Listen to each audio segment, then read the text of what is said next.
And there's one thing that I'm going to kind of jump ahead for people who are, looking at this channel who are new, um, who don't want to go through every single step of this haunting to find what they're looking for.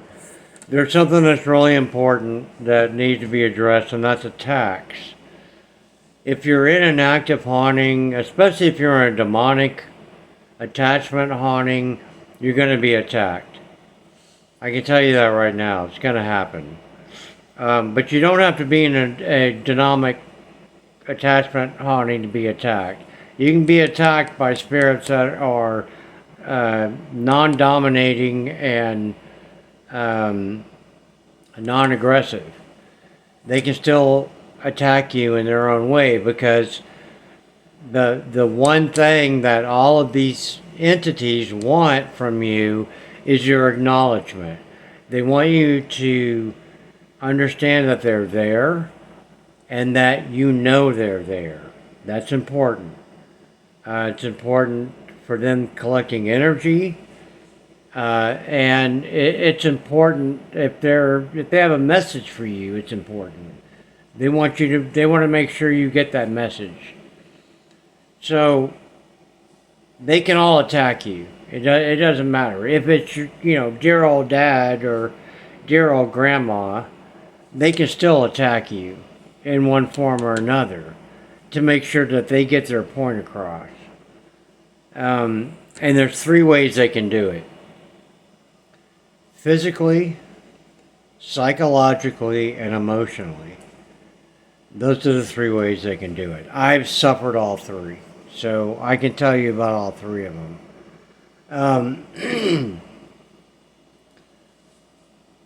One of the ways that I was attacked was psychological. It's done in your sleep almost exclusively. I was asleep, I was dreaming, and in my dream I was sitting on a walking path in a park. You've seen these community parks. They have this walking path that goes around. They have the little plaques there. When you reach this point, you've gone a quarter of a mile, whatever. And they have all these little benches along the way where people can sit and whatever. So I'm sitting there on this walking path, and I'm looking at a bench, and there's a young man on the bench. Now remember, this is a dream. And he's got on a white toga, a Roman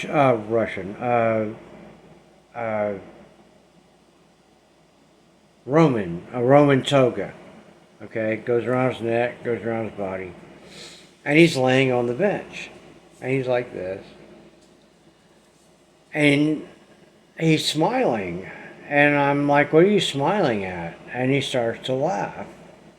And I said, what are you laughing at? And at that point, I start realizing that when I breathe in, it starts to hurt. It starts to hurt my chest. And the more I breathe in and out, it starts to hurt more and more.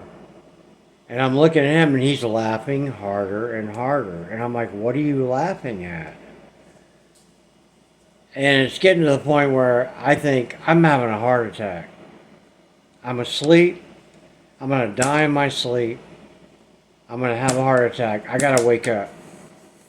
So I start shaking my head, and when you're asleep and you're trying to wake yourself up, I start doing all that. And he's cracking up, just laughing hysterically. And I finally wake up, and I look over, and there's something next to my bed that's blacker than black. And it whips out of the room so fast I can hear it. And then slowly my chest eases and stops hurting. And I realized at that point that was a psychological attack. The other attack is emotional. I've done plenty of videos on this channel where I've talked about this little boy who was in my house, who was murdered next door to me, completely overwhelmed me with emotion where I would break down. I would just absolutely break down. I almost did it in the last video I posted because just thinking about it just made me so emotional. But he would just absolutely overcome me with emotion that I couldn't even function. That's the second kind of attack. He wants me to know only him and what his goals are and why he's here. And that's all that's important to him. And if you were in his position, it would be your goal too. And I knew that. So I had to understand and accept that. The third one is physical attacks, which are the worst. I was physically attacked 10 times. The first one was the worst.